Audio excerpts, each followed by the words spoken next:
은혜와 사랑이 풍성하신 주 여호와 하나님, 오늘 이 수요일 저녁 하루의 일과를 마치고 주님을 사모하는 마음으로 주님 전에 나왔습니다. 오늘도 주님께 드리는 예배를 통하여 홀로 영광 받으시고 저희들 주님의 사랑과 은총의 품 안에, 특히 우리를 위하여 걸어가신 그 고난의 발자취 속에서 우리의 생명과 참된 구원을 위하신 우리 주님의 그 사랑의 의지를 우리가 함께 깨닫고 공감하면서 주님께 더욱 감사하는 이 시간 되게 하여 주옵소서. 모든 시간 주께 의탁하옵고 예수님의 이름으로 기도드립니다. 아멘. 찬송 한 곡 더 하죠. 149장 찬송하시고 도기섭 권사님 기도하시겠습니다.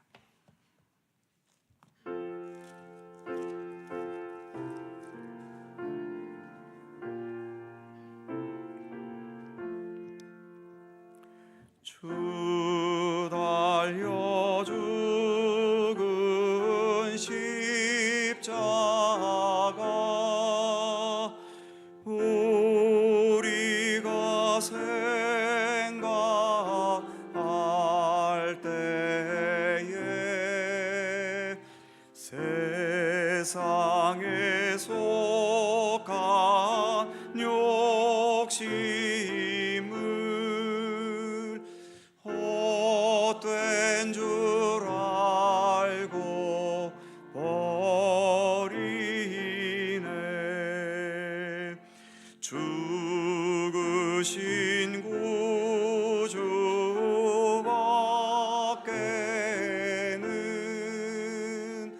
자랑을 말게 하소서. 보혈의 공로 힘입어 교만한 마음을 버리네. 못 박힌 손발 보니 근잡이 나타내셨네.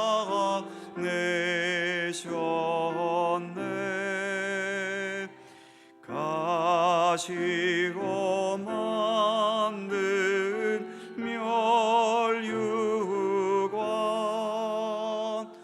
우리를 위해 쓰셨네. 온 세상 만물 가져도 주의 못 갚겠네. 놀라운 사랑 받은 나 몸으로 제물 삼겠네. 아멘.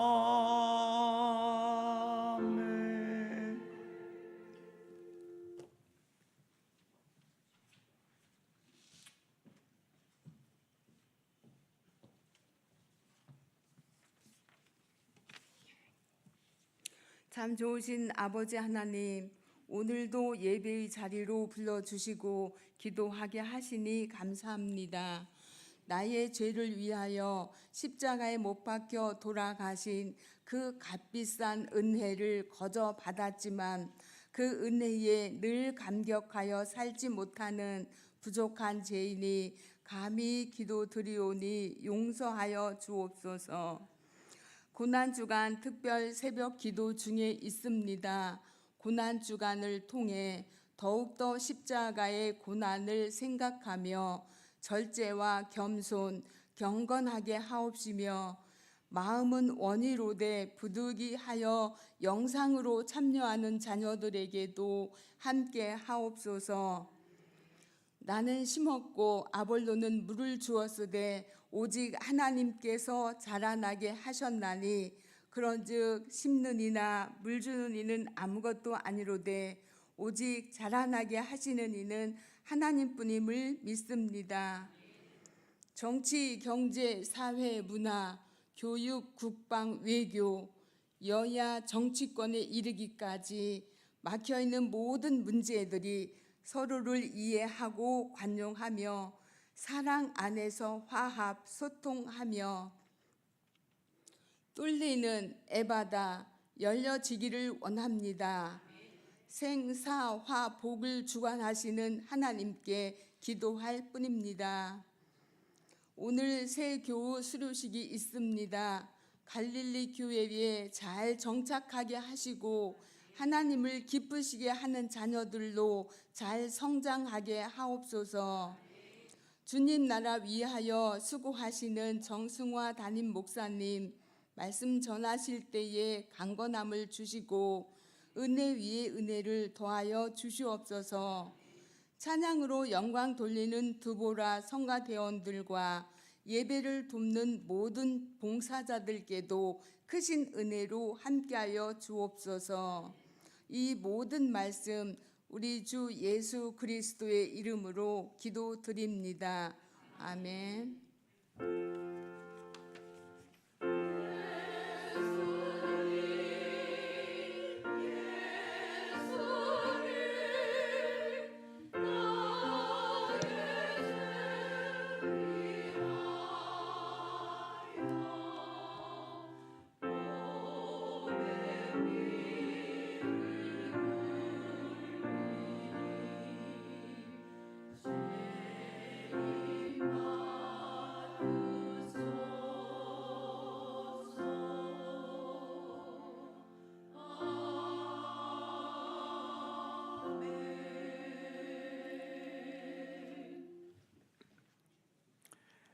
성경 말씀 함께 보지요. 신약성경 요한복음 15장 5절입니다. 요한복음 15장 5절 신약성경 173면입니다.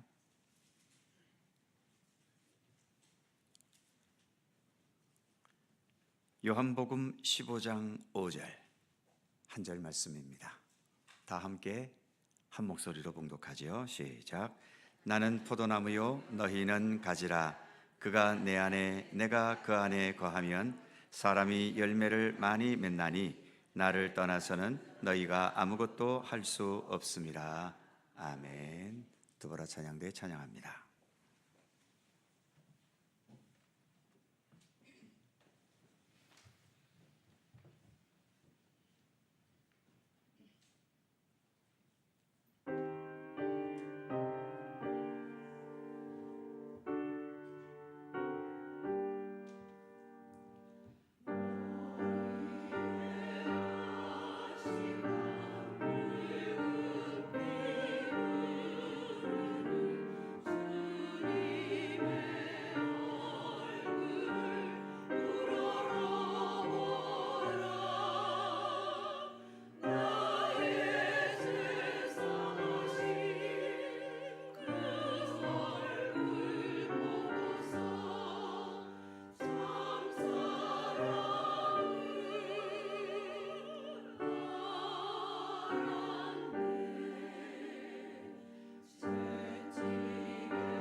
감사합니다.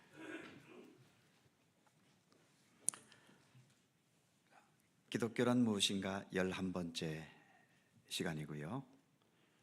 지난주에 이어서 예수를 믿는다는 게 무언가라는 것을 생각하는 중에 있습니다. 지난주 내용을 잠시 복습해 보면 예수 믿음의 본질이다. 예수를 믿는다는 것은 첫 번째로 예수님에 대해 단순한 지식과 동의하는 데 머무는 게 아니라 예수님에 대한 전적인 신뢰와 의지와 순종이다. 그러니까 단지 내 머릿속으로 예수님에 대해 알고 또 예수님에 대한 내용에 동의한다고 해서 그거를 믿음이라고 할 수는 없는 거죠. 그냥 알고 있는 것일 뿐이지요.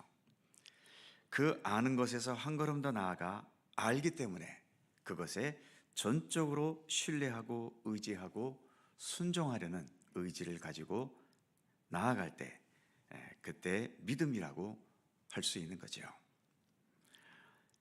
또 다른 차원에서 두 번째로 예수님과의 연합과 그 연합으로 인해 변화되어 가는 삶. 오늘 우리가 봉독한 요한복음 15장 5절 말씀, 나는 포도나무요 너희는 가지다. 예수님께서 예수님과 우리와의 관계를 나 예수는 포도나무 원줄기이고 너희는 그 원줄기에서 뻗어나간 가지다라고 비유적으로 말씀하고 있지요. 그러니까 원줄기와 가지는 연결되어 있습니다. 반드시 연결되어 있어야 되지요. 그것이 끊어지면 가지는 죽은 겁니다. 그래서 이렇게 연합되지만 연합되는 곳으로 또 머물러 있다면 별 의미가 없지요. 원줄기와 가지가 연결되어 있기 때문에 그 가지 끝에서는 꽃이 피고 열매가 맺어지는 변화의 역사가 있어야 되는 거죠. 그래서 2번에 있는 것처럼 예수님과의 연합과 그 연합으로 인해 변화되어가는 그러한 열매로까지 나아가야 한다는 겁니다. 뭐가 변화되는가? 세 번째 보시면 정체성과 가치관이 변화가 된다는 거죠. 정체성이라는 것은 나는 누구인가? 지금 우리가 공통적으로 가지고 있는 몇 가지 정체성이 있죠. 예를 들면 우리는 대한민국에 살고 있지 않습니까? 그래서 우리는 대한민국 백성이다라고 하는 정체성이 있습니다. 이 나라에서 살 때에는 이 정체성이 그렇게 중요한 것 같지 않은데 외국을 나가거나 또는 외국인들 틈바구니 속에 있으면 나와 그들은 전혀 다른, 많은 면에서 다른 나는 대한민국 백성이구나 라고 하는 정체성을 가지게 되지요. 정체성을 가진다는 것은 그 정체성이 흐트러지지 않기 위해 또 더 쉬운 말로는 욕을 먹지 않기 위해 내가 내 자신을 스스로 통제하고 또 바른 정체성이 드러날 수 있도록 그렇게 내 자신을 통제해가는 그러한 모습이 나타나게 되는 거죠. 그래서 우리가 나는 예수 그리스도를 따르는 그리스도인이다 라는 이 정체성을 확실하게 가지게 되면 그 정체성 때문에라도 우리의 삶이 그런 정체성이 없었을 때와는 많은 면에서 차이가 있고 변화가 있는 삶을 살 수밖에 없게 되는 겁니다. 또 가치관이 변화가 된다. 지금까지 내가 예수님을 믿기 전에 가치관은 모든 게 다 내 가치관이지요. 내가 보기에 좋은 거, 내가 보기에 옳은 거, 내가 보기에 유익한 거, 그런 자기중심적인 가치관을 갖다가 이제 믿음의 길을 들어서게 되면 그 가치관이 자꾸 예수 그리스도로 전환되어 가는 겁니다. 그래서 예수라면 어떻게 할 것인가? 이런 상황에서 예수님은 어떻게 행동하셨을까? 또 이러이러한 삶의 상황에서 하나님은 우리에게 뭐라고 말씀하시는가? 이렇게 가치관이 내 중심에서 그리스도 중심으로, 하나님 중심으로 변화되어져 가는 겁니다. 참 우리 가운데 제일 흔한 말 중에 하나가 사랑이라는 말이잖아요. 유행가 가사에 사랑이라는 말이 들어가지 않을 유행가 가사가 별로 없을 만큼 우리가 너무나 쉽게 듣는 이야기인데 단지 즐거움을 위한 사랑이라면 모르겠지만 내가 상대방을 진실로 사랑한다면 삶의 중심과 방식은 당연히 변하게 되어 있습니다. 사랑하지 않을 때는 모든 게 다 내 중심이지요. 하지만 내가 누군가를 진실하게 사랑하게 되면 이제는 삶의 중심이 나에게서 자꾸 그 사람 중심으로 변화되어져 가는 겁니다. 예를 들면 우리가 자식을 낳으면 자식을 낳기 전까지는 부모님은 모든 것이 다 자기 중심으로 생각하지만 자식을 낳은 순간부터는 어떻게 됩니까? 이제는 모든 생각이 자식 중심으로 변하게 되는 거죠. 집안 구조도 분위기도 말하는 것도 행동하는 것도 이제는 자녀가 지켜보고 있기 때문에 함부로 말하기도 어렵고, 그래서 모든 것을 자녀 중심으로 자녀를 양육하기 위한 것으로 그렇게 초점이 맞춰지는 것과 마찬가지인 거죠. 그래서 우리도 주님을 진실하게 믿게 된다면 이처럼 정체성의 변화도 있을 뿐만 아니라 삶을 살아가는 가치관에도 변화가 있게 된다는 겁니다. 자, 오늘은 좀 더 구체적으로 두 번째로 넘어가서 유인물 2번에 보시면, 그렇다면 실제의 삶에서 나타나야 할 믿음의 모습, 단지 이론이 아니라 우리의 실제의 삶에서 나타나는 모습이 무엇이 있겠는가? 첫 번째는 가치관의 변화와 크게 다르지 않겠습니다만 삶의 우선순위, 내 삶을 주도해가는 주도권의 변화가 나타나게 되어 있다는 겁니다. 먼저 그 밑에 마태복음 6장 33절 말씀을 보죠. 거기에 보면 먼저 하나님의 나라와 의를 구하라. 여기서 중요한 것은 먼저. 지금까지는 내가 먼저였는데 실제의 삶에서 내가 참된 믿음으로 살아가게 된다면 이제는 나를 먼저 앞세우는 것이 아니라 먼저 하나님의 나라와 하나님의 의, 하나님의 나라라고 하는 것은 계속 말씀드리지만 하나님의 통치, 하나님의 지배를 말하지요.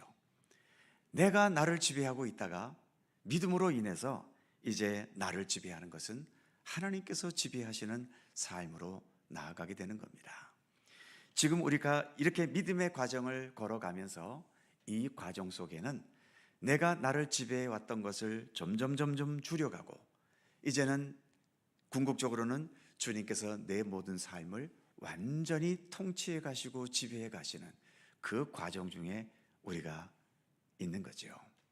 그래서 내가 나를 지배하는 것을 내려놓고 주님께서 나를 지배하실 수 있도록 우리는 지금도 이런 경건의 노력을 기울여 가는 겁니다.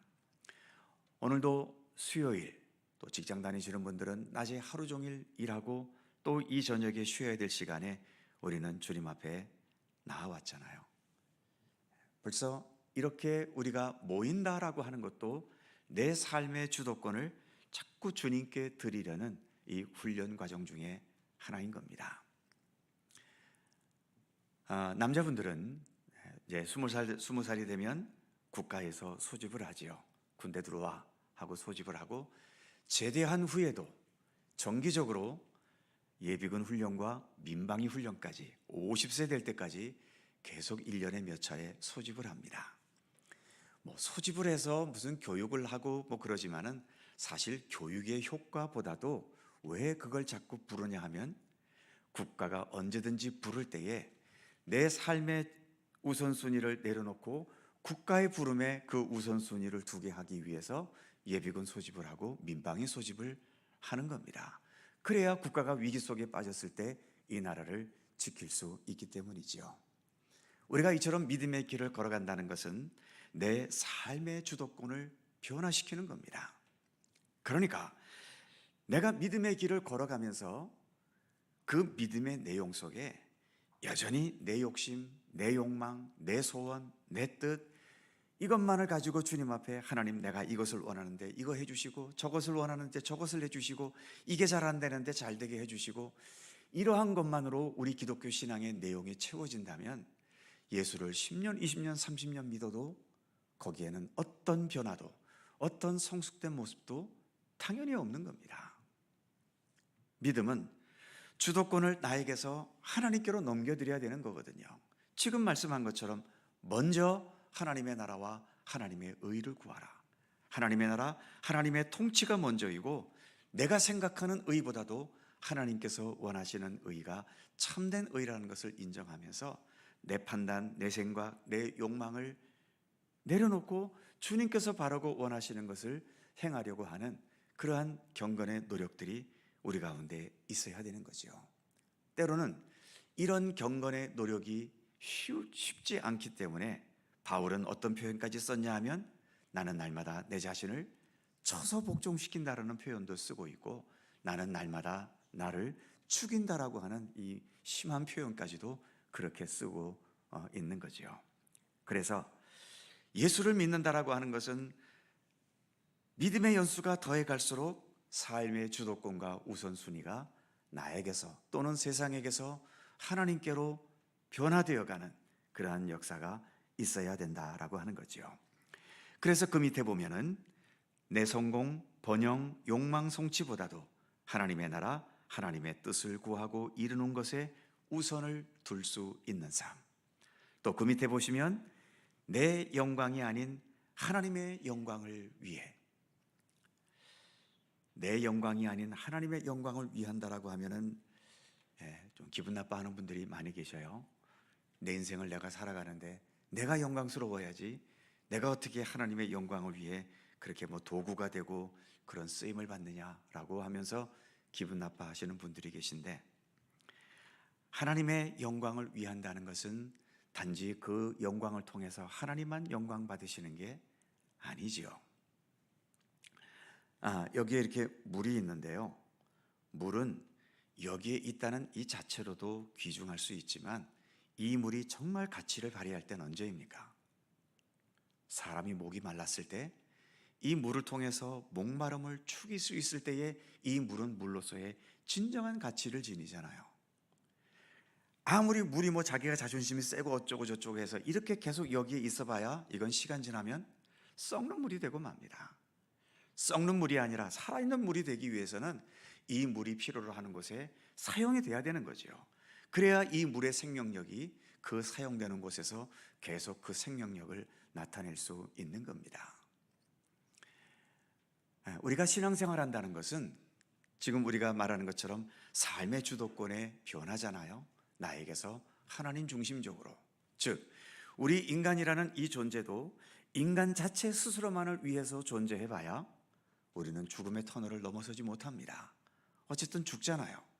죽으면 우리의 육체는 썩어서 한 줌의 흙으로 돌아가는 것일 뿐이고, 그래서 내가 내 육체를 위해서 평생을 수고하고 애쓰고 노력했어도 내 육체만을 위해서 살았다면 죽을 때 남는 건 아무것도 없는 겁니다. 왜 우리가 기독교 신앙의 길을 걷나요? 그 인간의 육체의 한계를 우리가 알기 때문이지요. 그래서 이 썩 없어지는 육신의 한계를 뛰어넘어 내가 한평생 살아왔던 이 삶이 정말 존귀하게 영원토록 보존될 수 있고 그 생명력을 이어갈 수 있는 길, 그게 바로 예수 그리스도께 있는 것 아닙니까? 그 예수 그리스도가 내 안에 계셔서 나의 삶의 주도권을 가지고 지배해 가시고 이끌어가는 삶, 그것이 바로 여기서 말하는 내 영광이 아닌 하나님의 영광을 위해 살아가려고 하는 거죠. 그럴 때에 우리 인간은 인간으로서의 최고의 가치를 발휘하게 되는 겁니다.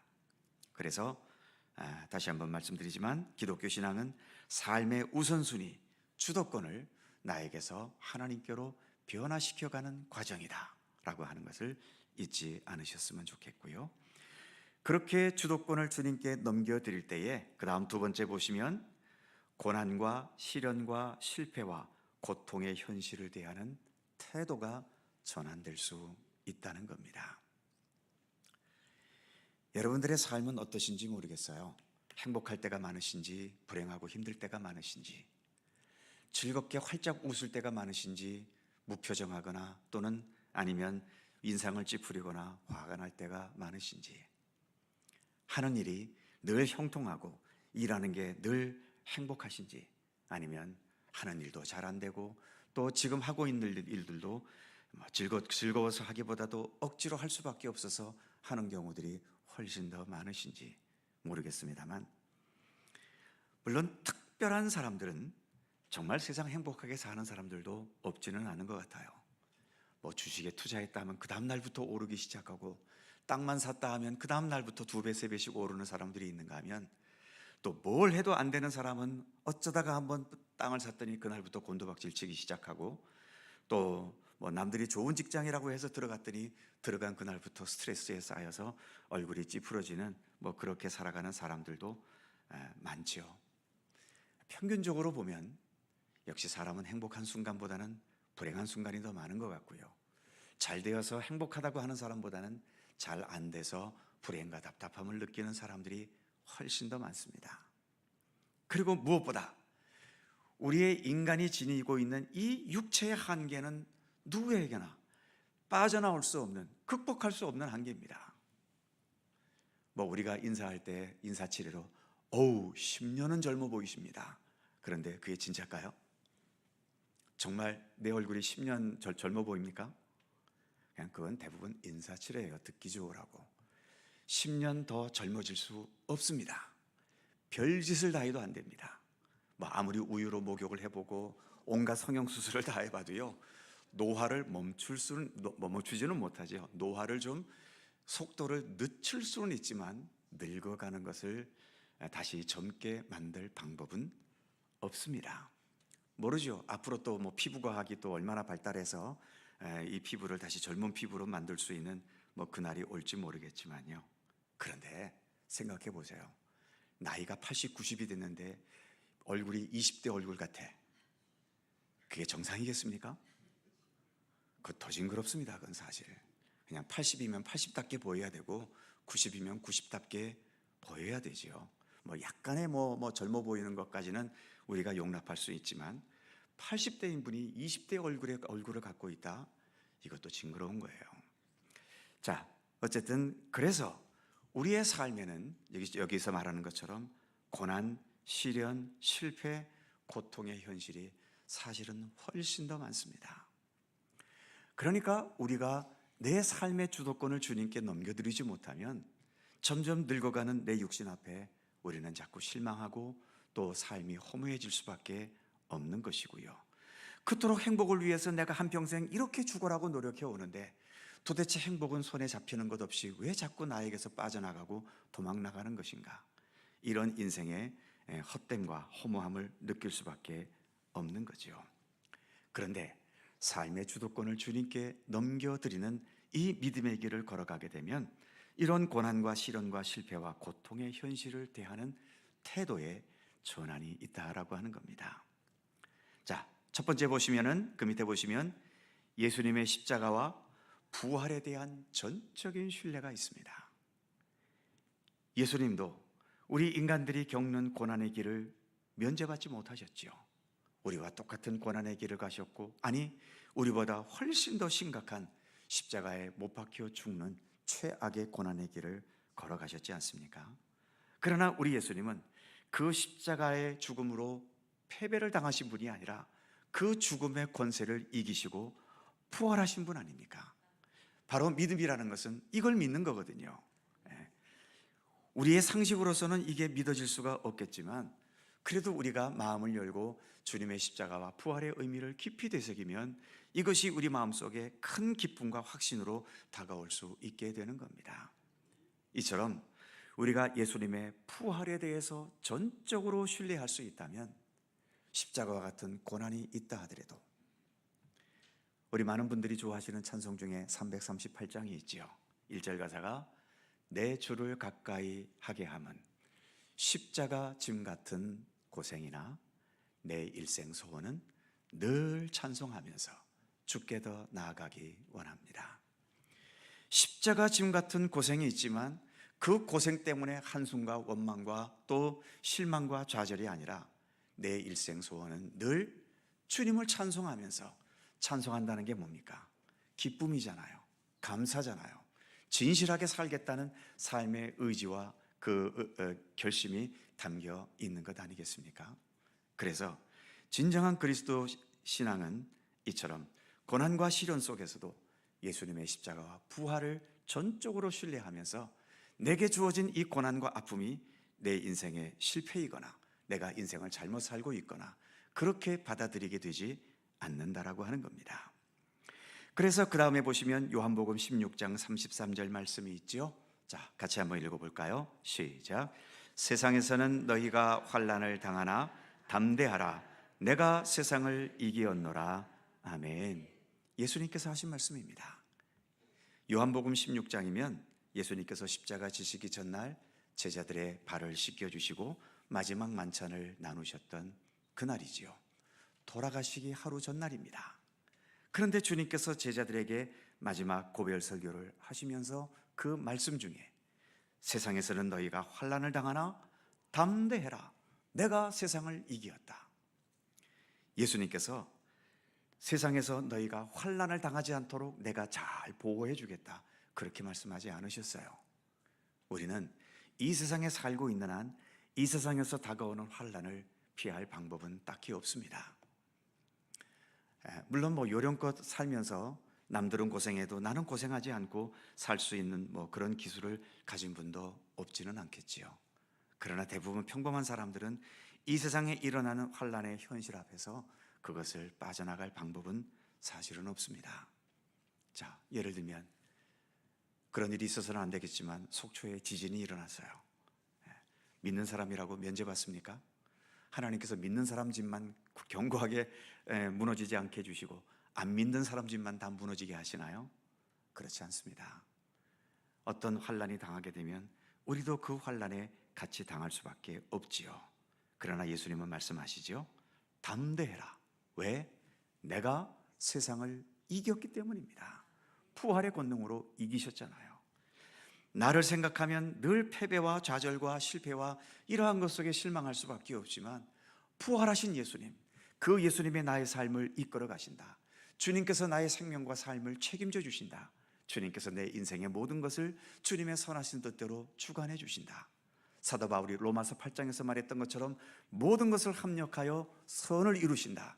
이것을 우리가 믿고 신뢰할 수 있다면 지금 당하는 환난, 실패, 시련 이것 앞에서 주님의 말씀처럼 우리는 담대할 수 있는 거죠. 예수님께서 세상을 이기셨기 때문인 겁니다. 그래서 그 다음 세 번째 동그라미 보시면 세상에서의 고난과 실패가 하나님 앞에서도 실패는 아니다라고 하는 겁니다. 이걸 우리가 꼭 확신할 필요가 있어요. 세상에서는 실패할 수 있습니다. 그러나 세상에서 실패했다고 하나님 앞에서도 실패한 것일까요? 만일 세상에서의 실패가 하나님 앞에서도 실패라면 예수님은 실패하신 분입니다. 십자가에 죽으셨으니까요. 누구보다도 처절하게 그 고통 속에 예수님은 죽으셨으니까요.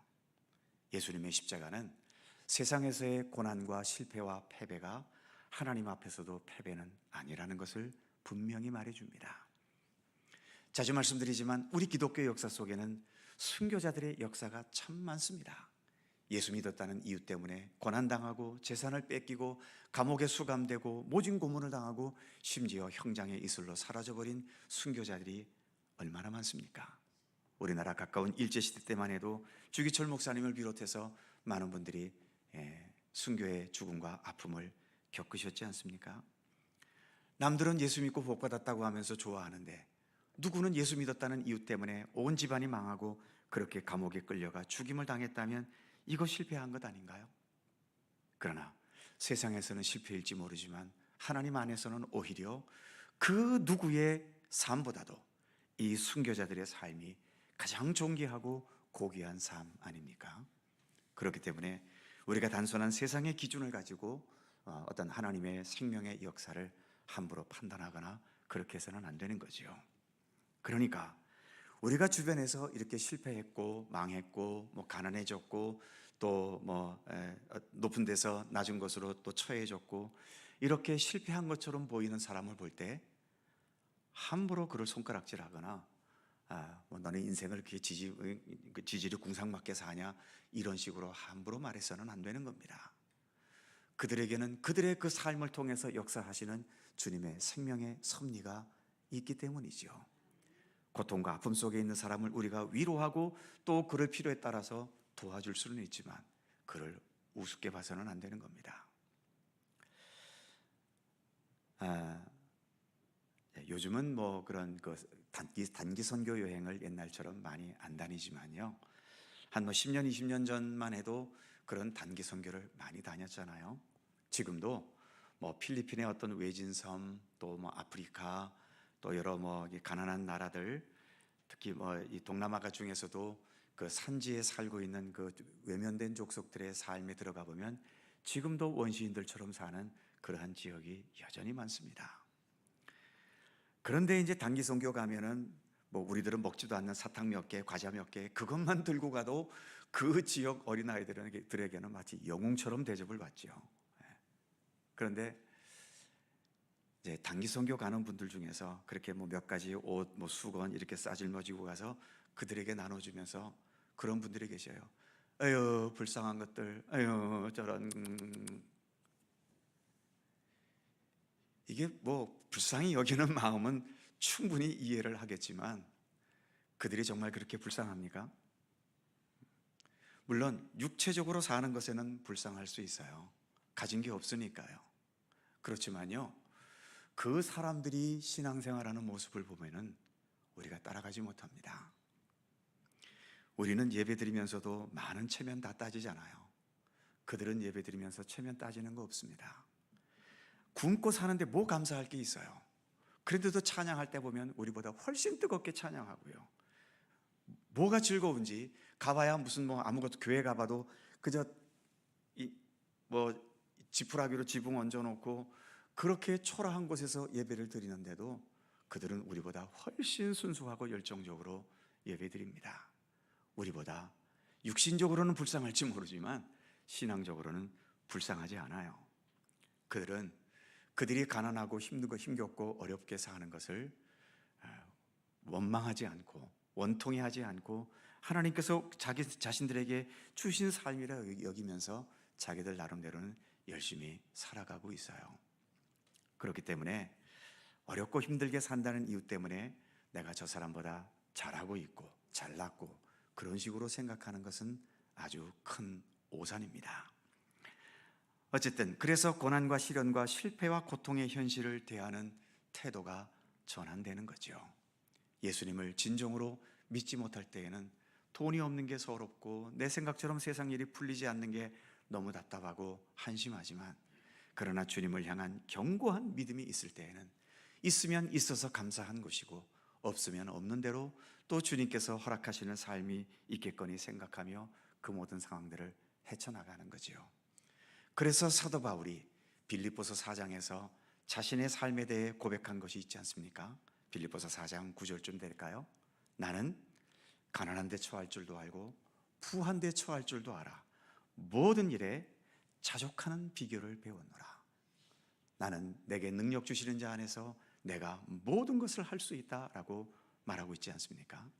이 빌립보서는 또 옥중서신이에요. 바울이 감옥에 있을 때 쓴 편지인데 그 감옥에 갇혀서 뭘 할 수 있습니까? 언제 죽을지도 모르고 어떤 시련과 고통과 아픔이 당할지도 알 수 없지만 그런 감옥 한복판 속에서도 나는 가난한데 부한데 다 처할 줄 안다. 어느 곳에서나 나는 자족하며 만족할 수 있다. 감사할 수 있다. 그는 그렇게 고백하고 있지 않습니까? 그래서 진정한 믿음은 우리의 삶에 이와 같은 관점의 변화를 가져다 준다는 거죠. 그래서 그 밑에 화살표 보시면 끝까지 주님의 뜻과 말씀을 붙들고 의지하고 순종하는 삶을 살아갈 수 있을 때에 흥하든 가난하든 잘되든 안되든 그 삶은 주 안에서 아주 성공적인 삶을 살아가고 있는 거지요. 오늘도 이 자리에 이렇게 오신 분들 수요 기도회까지 오셨다는 것은 어쨌든 주님을 더 붙들기 원하는 믿음의 의지가 있기 때문 아닙니까? 그 믿음만으로도 정말 소중한 믿음의 길을 걷고 있는 겁니다. 주님은 우리의 믿음의 의지를 받아주시고 또 우리의 삶을 통해 주님의 선하신 역사를 이루어 가실 것입니다.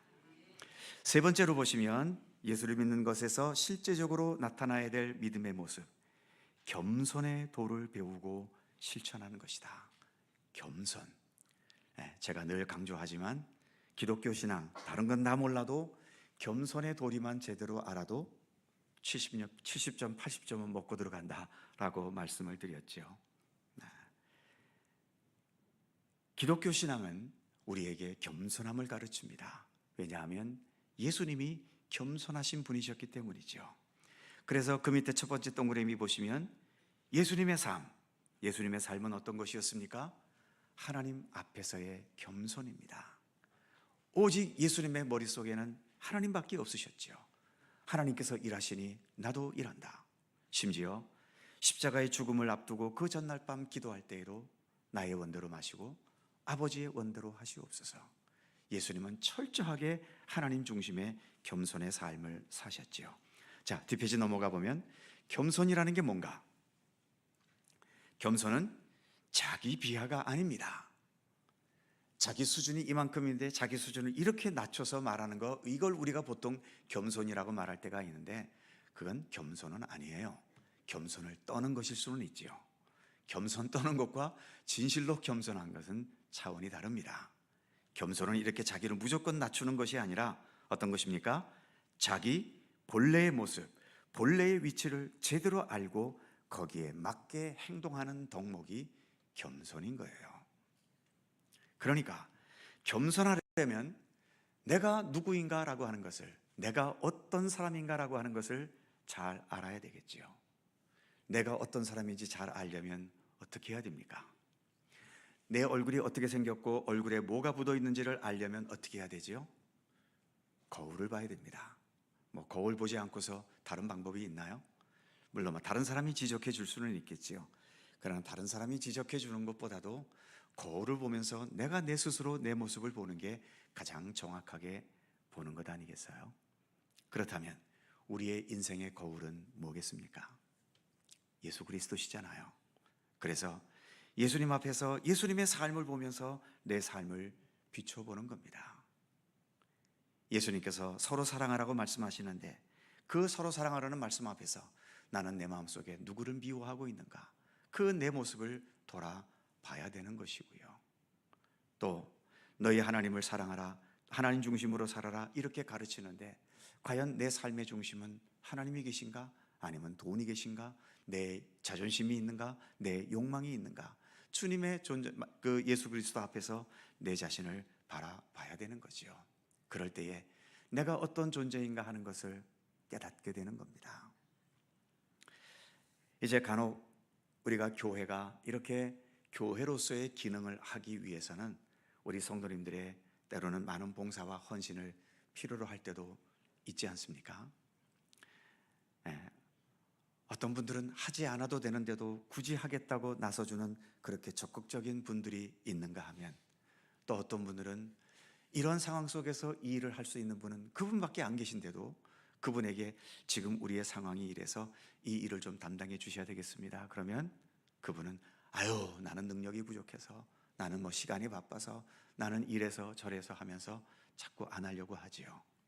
물론 여건이 안 될 때에는 어쩔 수 없는 것이겠지만 지금의 이 주어진 상황 속에서 누군가가 그 일을 해야 되고 그 일을 할 사람이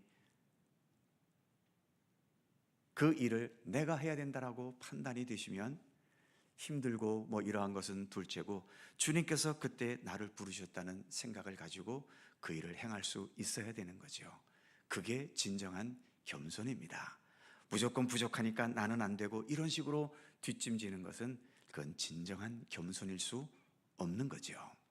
그래서 주님은 겸손한 자를 찾으십니다. 그래서 성경에 보면은 나는 못합니다 라고 하고 이렇게 거절한 사람도 있지만 또 많은 분들이 주님께서 부르실 때 누가 나를 위해 갈고 할 때 뭐라고 응답합니까? 내가 여기 있나이다, 나를 보내소서. 이게 진정한 겸손인 거예요. 물론 나는 부족합니다라고 말했던 사람들도 있지요. 그럴 때 주님께서는 그에게 아니다, 내가 너와 함께 하고 있다. 네가 부족한 것은 사실이지만 그러나 내가 너와 함께 하지 않는다면 너는 그대로 부족한 존재이겠지만 내가 너와 함께 하고 있지 않느냐? 너는 결코 부족하지 않다. 이렇게 격려하시면서 하나님께서 그 일로 부르게 되시는 것 아닙니까? 그래서 진정한 겸손은 자기 비하가 아니라 자기의 본래의 모습, 또 자기의 위치, 자기의 역할, 자기의 책임을 바르게 인식할 줄 아는 것, 거기에 맞게 행동하는 덕목이 겸손이다라고 하는 거지요. 좀 더 현실적으로 보면 그 밑에 세 번째 동그라미 보시면 나 중심에 대접받기보다도 우리 중심, 또는 너 중심의 섬김의 삶을 추구하게 되는 겁니다. 겸손은 나 중심은 아닌 거죠. 나 중심에 대접받고 예우를 받고 이러한 것에 신경 쓰는 것이 아니라 우리, 교회라면 또 우리 교회 공동체, 가정이라면 우리의 가족 모두, 또 이 나라와 민족이라면 나만 생각하는 것이 아닌 이 나라와 이 민족에게 무엇이 덕이 될 것이며 도움이 될 것인가를 생각할 수 있는 것, 이런 자세가 겸손의 자세다라고 하는 겁니다. 그 다음 네 번째, 믿음은 무엇과 함께? 행위와 함께 가며 행위를 통해 내 믿음이 증명이 됩니다. 그래서 믿음과 그 믿음에 근거한 행위는 동전의 양면과도 같은 거지요. 첫 번째 동그라미 야고보서 2장 26절은 유명한 말씀이죠. 어떻습니까? 행함이 없는 믿음은 그 자체가 죽은 것이다 라고 하는 겁니다. 그래서 믿음에는 행함이 따라야 되는 것이고, 행함이 따른다고 할 때 그 다음 동그라미 보시면 하나님의 말씀에 대한 순종과 행동이 있게 되는 거죠. 그 다음 보시면 행위로 구원받지는 않습니다. 그죠? 우리가 구원받는 건 예수 그리스도를 믿는 믿음으로 구원을 받지만 참된 믿음에는 무엇이 동반돼요? 올바른 행위가 반드시 동반되는 겁니다. 그러니까 행위가 없으면서 나는 믿고 있으니까 되었다라고 안심하시면 안 되고요. 내가 믿고 있는데도 행위가 동반이 되지 않는다면 내 믿음이 진실한 믿음인지를 한 번쯤 돌아봐야 되는 거죠. 그래서 참된 믿음에는 참된 행위가 동반된다라고 하는 겁니다. 그리고 네 번째, 작은 것에서부터 실천하자라고 하는 거죠. 큰 것 하려고 하는 욕심보다도 작은 것에서부터 실천하려는 것이 중요하다라고 하는 겁니다. 자, 마지막 세 번째, 믿음의 성장을 위해서, 이건 잔소리 같은 얘기죠. 첫 번째, 말씀과 기도의 경건 생활. 두 번째, 성령님의 임재. 세 번째, 믿음의 공동체 안에서 서로 격려와 위로. 바로 이 세 번째를 위해서 교회라는 것이 존재하는 거죠. 교회는 서로 격려하고 위로하기 위해서 교회가 존재하는 겁니다. 서로 싸우고 다투고 자기 주장하고 그러라고 교회가 있는 게 아니지요. 교회에서 직분자가 된다는 것은 내 명예를 위해서, 내 체면을 위해서 직분자가 되는 것이 아니라 좀 더 진실하게 섬기고 좀 더 격려하는 자가 되고 위로하는 자가 되고 더 낮은 자세로 섬기기 위해서 직분자들이 존재하는 겁니다. 그래서 또 나중에 교회에 대해서 이야기할 기회가 있겠습니다만, 믿음의 성장을 위해서 이 믿음의 공동체 안에 서로 격려하고 위로하는 것은 대단히 중요합니다. 마지막 네 번째, 진실한 그리스도인이 되려는 의지. 바로 믿음의 성장을 위해 이러한 것이 우리에게 필요하다라고 하는 것입니다. 그래서 예수 믿는다는 것이 무엇인가? 믿음의 본질과 실제의 삶에서 나타나야 할 모습들을 우리가 함께 생각해 보았습니다. 기도하겠습니다. 오늘의 말씀을 생각하면서 잠시 함께 기도했으면 좋겠습니다. 나에게 올바른 믿음을, 그리고 참된 믿음을, 그 믿음의 길을 걸어갈 수 있도록 믿음의 은총과 지혜를 더해 주시기를 기도해 주시기 바랍니다. 믿음의 길을 걸어가면서 삶의 중심이 나에게서 더 예수 그리스도에게로 전환되고 변화돼 가는 그러한 역사가 나의 믿음의 과정 속에 있게 되기를 위해서 기도해 주시기를 바랍니다. 주변에 믿음이 약한 분들, 같이 믿음의 길을 걸어가야 하는데 이런저런 이유로 믿음에서 벗어난 우리의 성도들과 이웃들과 또 가족들을 위해서 기도해 주시기 바랍니다. 나라와 민족을 위해서도 기도해 주시기를 바랍니다. 통성으로 2, 3분 함께 간절히 기도합니다. 걸어가신 아버지 하나님, 은총과 사랑에 감사드립니다. 오늘도 저희들에게 귀한 시간 함께 해주시고 또 주의 말씀과 사랑과 은혜로 견고히 설 수 있도록 이끌어 주심에 감사드립니다. 하나님, 주님의 말씀으로 우리가 더 견고히 서게 하시고 하나님의 사랑 안에서 온전히 설 수 있도록 우리를 지켜 주옵소서. 진실한 마음으로 믿음의 길을 걷게 하시고 거짓된 것과 헛된 모든 것들 내어던지고 오직 순수함과 진실함으로 주님만을 따르고 나아갈 수 있는 우리들의 믿음 되게 하여 주옵소서.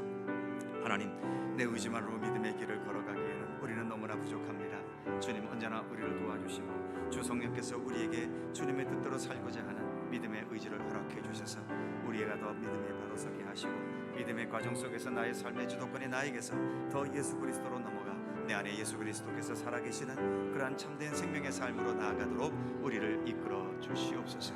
하나님, 믿는 사람은 많지만 이처럼 삶의 주도권을 주님께 내어드리지 않아 여전히 인간 냄새와 인간의 악취를 풍기며 살아가는 사람들 많이 있음을 봅니다. 우리들은 더 진실한 마음으로 주님을 섬기면서 주님께 영광과 기쁨과 감사함을 돌릴 수 있도록 우리 하나님 함께해 주시옵소서. 이 나라와 이 민족을 지켜주시고 주께서 사랑과 은혜 안에 아버지 하나님 어떤 어려움과 이런 위기들을 잘 극복하고 견고하고 건강하고 굳건한 나라로 온전하게 설 수 있도록 우리 가운데 함께하여 주시옵소서. 주님 감사합니다.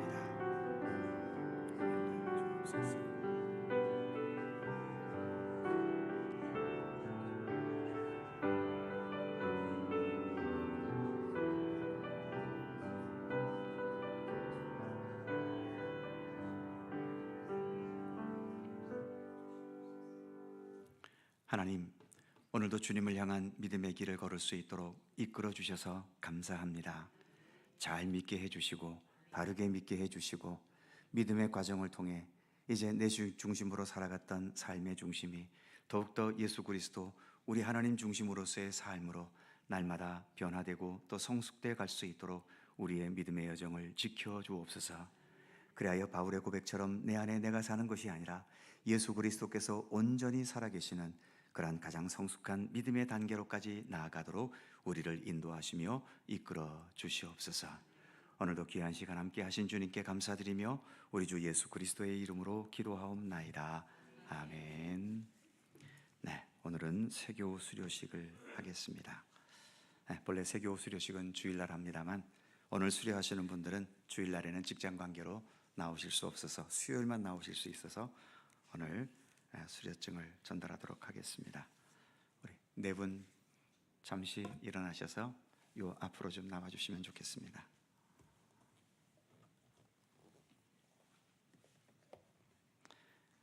네, 오늘 수료하시는 분들은 뭐 이전에 신앙생활했던 분도 계시지만 처음 신앙생활 하시는 분들이 많습니다. 그래서 더 귀하지요. 네. 자, 수료증을 전달하겠습니다.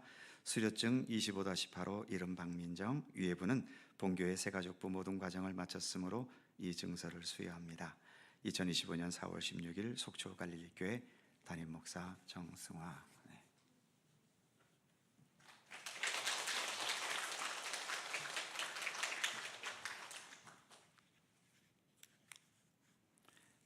수료증 25-9 이름 고미영 이하 내용 같습니다.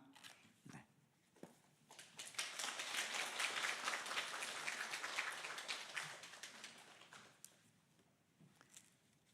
수료증 25-10호 이름 이길희 이하 내용 같습니다.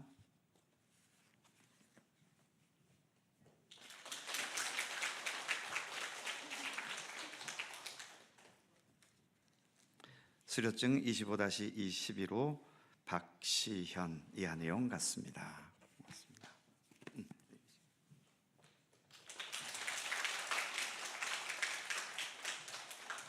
자, 뒤로 돌아서시고 선물 증정해 주시겠습니까? 네, 우레와 같은 박수로.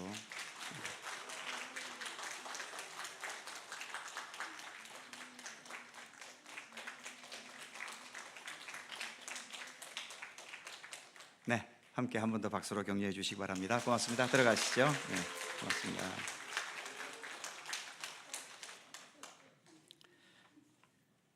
네, 앞으로도 계속 관심을 가져주시고 지도해 주시기를 부탁드리고요. 고난주간 특별 새벽기도회 진행 중에 있습니다. 토요일까지 계속되고요.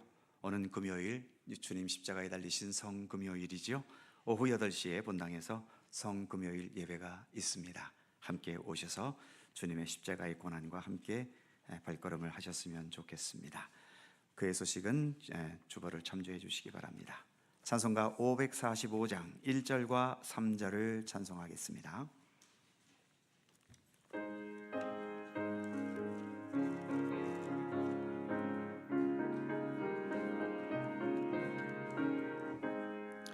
이 눈에 아무 증거 아니 배여도 믿음만을 가지고서 늘 걸으며 이 귀에 아무 소리 아니 들려도 하나님의 약속 위에 서리라. 걸어가세 믿음 위에 서서 나가세 나가세 의심 버리고 걸어가세 믿음 위에 서서 눈과 귀에 아무 증거 없어도 주님의 거룩함을 두고 맹세한 주 하나님 아버지는 참 미쁘다. 그 귀한 모든 약속 믿는 자에게 능치 못할 무슨 일이 있을까.